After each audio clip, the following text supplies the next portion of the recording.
Hola a todos, ¿qué tal? ¿Cómo estáis? Gracias por estar ahí una vez más. El vídeo de hoy no es uno de estos vídeos súper atractivos y no creo que tenga demasiadas visitas además, pero creo que es un vídeo obligado en Pecino GP porque nosotros seguimos todos los aspectos de MotoGP, del Campeonato del Mundo, no solo pues lo que pasa en la pista, ¿no? Ya nos conocéis. Y la entrevista de hoy es con Dan Rossomondo, el ejecutivo que llegó a Dorna a principio de temporada, procedente de la NBA, para hacerse cargo del departamento comercial del campeonato. Este vídeo se lo hicimos, ya lo veréis, con Rossomondo en el pasado Gran Premio de Japón, hace ya bastante tiempo, pero es completamente atemporal, porque le preguntamos un poco sobre sus planes de cara al futuro en MotoGP, qué es lo que había hecho hasta ahora, qué es lo que había descubierto en los meses que ha estado pues, involucrado en las motos, pero en cualquier caso, mejor que lo explique él que yo. Ahí os dejo. Gracias por estar. Okay. Dan, first of all, thank you very much for being with us. I appreciate you reaching out. And as I told you, normally I come into interviews with my questions done, right? But here, after thinking, I thought, okay, I want to hear from Dan, okay? Because when it got public that you were joining MotoGP, Sure. Do you realize that you were seen as the man that would solve all the problems MotoGP has? Yes. My biggest challenge with that, or what I wanted to refute, was that it had a lot of problems. I mean, I took the job because I thought it had some things where we could improve, but I thought the sport was fantastic. I thought the people are ridiculously nice and smart. So I'm like, okay, I can help, but I'm not sure if I have to solve the world's problems. I think we can leave that to someone else, but I'll just keep making improvements. Because I spoke with Carmelo Yes. Espeleta about your arrival, and he said, well, we are waiting him to see the big picture Yes. and hear about his comments. Yes. So that's Yeah. what I am waiting for also in this interview. So I would say he's given the fortunate part for me is that he's given me a lot of rope to just learn what's going on. I spend a lot of time in the paddock. You'll see me walking up and down, just talking to people, trying to learn the business. I am by no means an expert on the technical side, nor do I think I'll ever be, but I'm trying to even learn. I spent some time with Lucio and Gino, just learning about the bikes, and every time I can talk to Gigi, I kind of like ask him a question just to learn about it, because I have to be at least marginally fluent in the technical side. But on the commercial side, what I want to do is I want to get through a season, which will be Valencia in November, and I've already started to initiate some plans of changing things internally, and this is the really important part, because like I said, what we do so many things really well, my changes are going to be evolutionary, not revolutionary. Okay. There's not going to be an explosion change, but there's going to be, you'll notice, you've already seen some things, and we could talk about that if you want as well.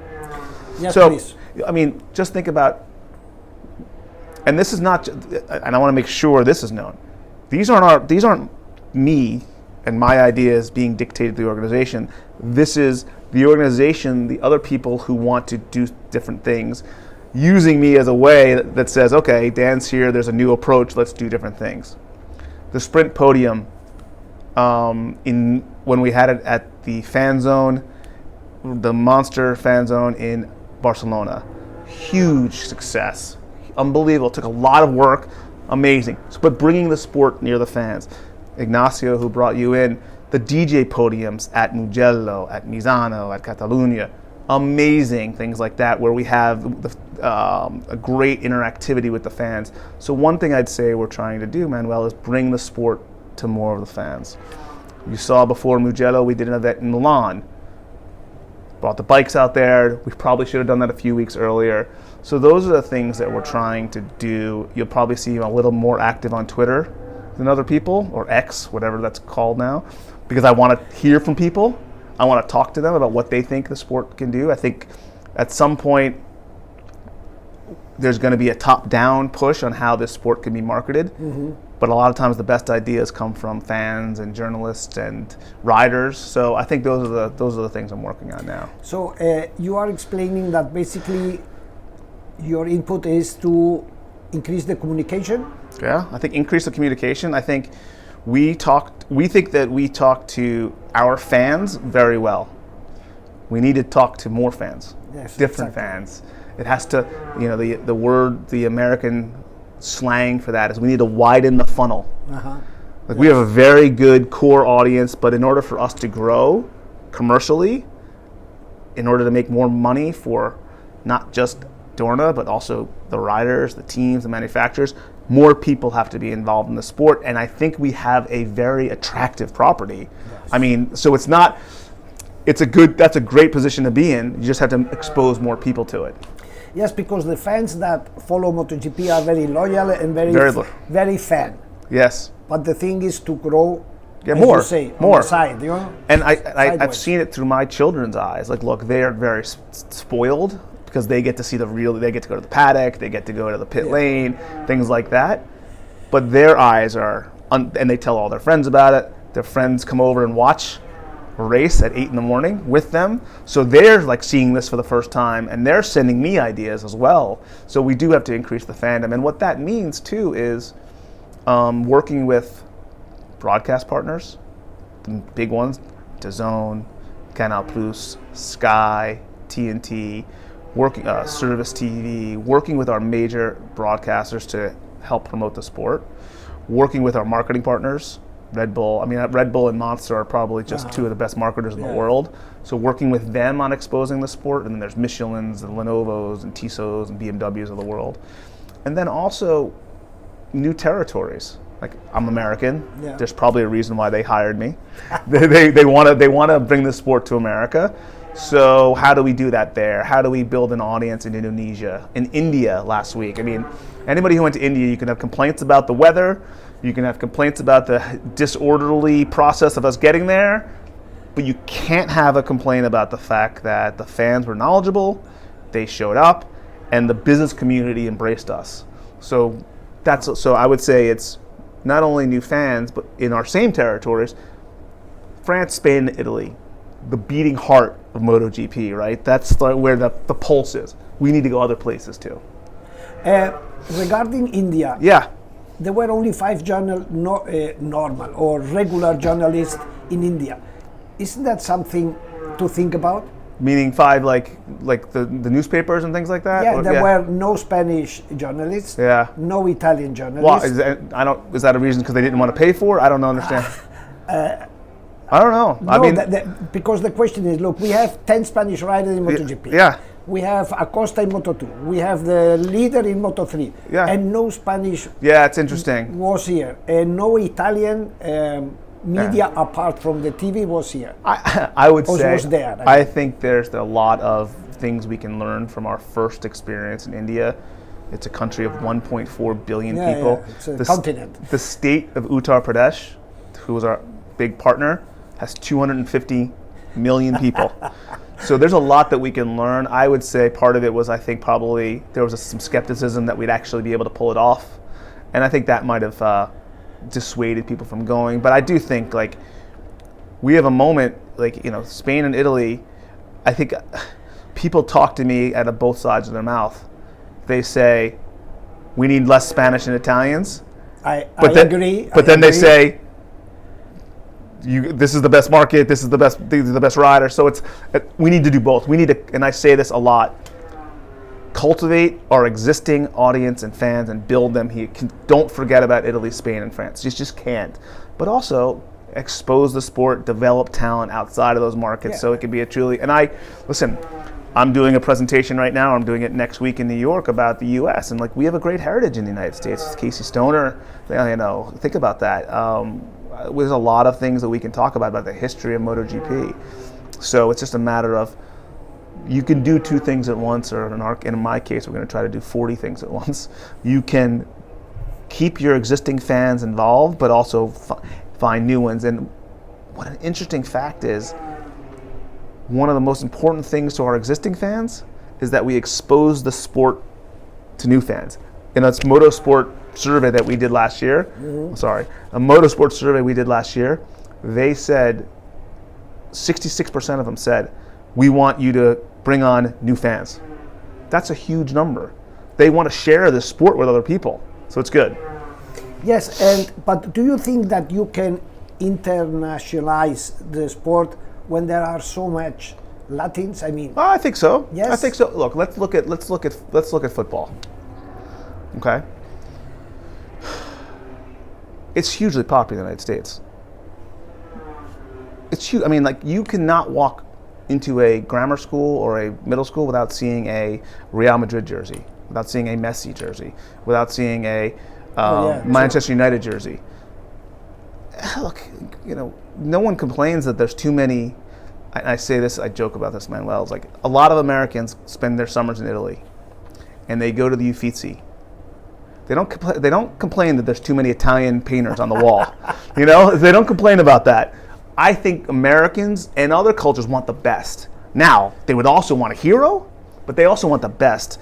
Why is Messi revered? It's not because he's Argentine. It's because he's the best soccer player in the world. Sorry, Ronaldo. He's the best soccer player in the world. So, but I do think we need to extend. It's all part of that whole plan of, if we can get the sport out to more people, we can get a better talent funnel in certain markets. Like, we have the British Talent Cup, we have the Northern Talent Cup, we have the Asia Talent Cup that you're going to see this weekend. We need to continue to focus on those development leagues, which is, I think, a great message for us. And the riders will come. It's like they need heroes, though, too. Yeah, it will take time, because it's not happens from. Of course, it's everything. That's what I go back to what I said about evolution versus revolution. Yeah. You can't just pluck an American and put him on a bike here. Yeah, He'll will look ridiculous. Yes. So you have to really develop it as well. So your strategic plan, how far does it go in time? So you are looking. No. Here's the interesting thing, and here's where I have an advantage as a. So I would say, not only am I an American, I'm basically a New Yorker. I grew up in New Jersey, and I also worked at a sports league that had a rapid pace as well. So I'm impatient. My timeline is much more accelerated than Carmelo's or the board's. I want to do things quicker than everybody. So I look at a strategic plan of 6 months, 12 months, 24 months. Uh-huh. So you'll see changes in 6 months, then you'll see more. So there's a lot of things that we're doing. And I would say the hardest part for me, Manuel, is that I've never been in an organization like this. And I think people sometimes take it for granted. We aren't just the commercial entity. We are actually the operational entity of MotoGP, with ERTA, of course. We're putting on these races with our promoters and our circuits. We're traveling to next year, 44 races, 22 weekends in 18 countries, okay? 18 countries. 18 countries. And then we have to do our day job, okay? So I'm here, you know, working on the circuit, but also meeting with people, and also trying to figure out, okay, what am I doing next week when I'm in New York? What's my meeting schedule like? What am I So a lot of sports leagues don't do that. They kind of, the execution, Formula One does it, obviously, but the NBA, the NFL, Premier League, the teams put on the events. The leagues don't put on the events. So we have to do both. We put on the events, and then we also have to run the business. And I think that's why I have to be selective in how hard I push. But trust me, you push. I'm pushing. I push because I'm impatient. Because also, I'm not only impatient, I think motorsports in general is having a pretty good moment right now. With Formula One's rise, that's fantastic for the entire motorsport world. So, and I also want to get us out of that description. We are one of the world's most exciting championships, not motorsport championships, exciting championships, and that's what we're going to continue to harp on. Have you needed to, how do you say in English, the tree? Shake the tree. Shake the tree, because yes. in a championship like this, it might happen that people are like acomodados, you know? Yeah, of course, comfortable. I have shaken the tree, and I've not had one person tell me that they don't appreciate the shaking of the tree. From Carmelo, from our board, Carlos, down. I think even the teams. And lower down. The riders. The riders come to me with ideas, which is great. They come to me with ideas. They want to do things. And I would say of the many things that I've learned, the riders are very smart. They're very congenial. They're very nice people, and they're happy to have ideas. they're of course, concerned about the racing, but they also are concerned about, hey, how do we make this more of a show? So I work with, none of them have been like agitating for less of the same, but also the teams, the principals, the manufacturers. I've met with them all. They know. Yes, that, but keep going. working with engineers. Oh. Are rare people. So people say that we are an engineering sport and Formula One is a business sport. That's what people have told me about that. We're run by engineers, they're run by business people.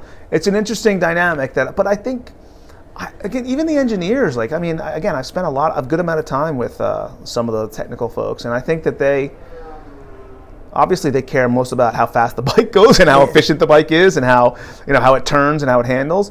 But there's an ego in everyone, and they want their work to be showcased to the world. But the problem with engineers, yes, in my experience, is that they think that communication is somehow a waste of time. The money the company spends for communication should... every company.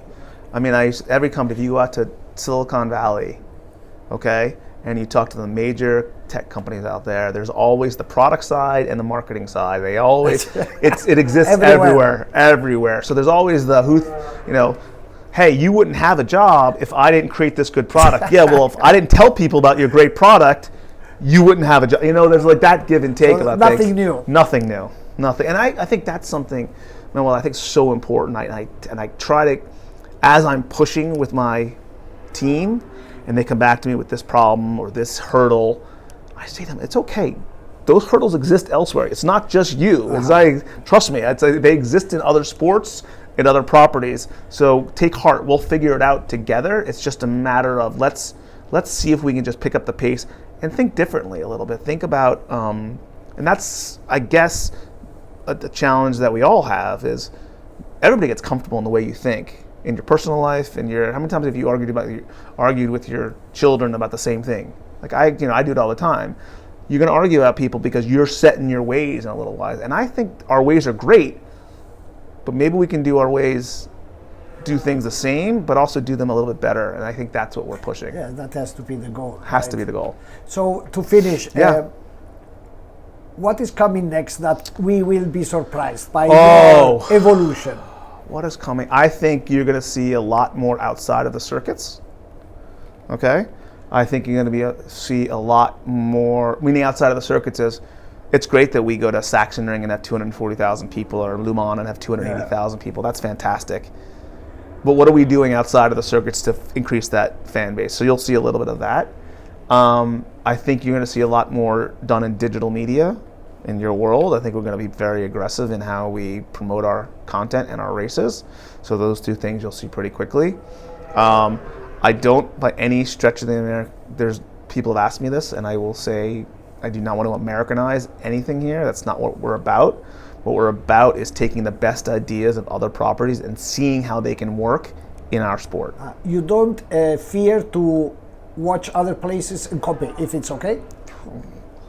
Listen, I will steal good ideas. I'm happy to do it. No, unless, that's the thing. It's the greatest thing. There's no patents on ideas, on race promotion or sport promotion. I'm happy to do it. I think people should be flattered if we kind of steal their ideas, but also I think people are going to start stealing our ideas too at some point. And where there be place for non-official communication, meaning as official communication, what comes out from the organization, like independent journalists. I would say we are reviewing all of our. What I want to do is make sure, and I'll say this wholeheartedly: we are a rights holder. What we have is our intellectual property in our racing. We have to protect that, especially the live races.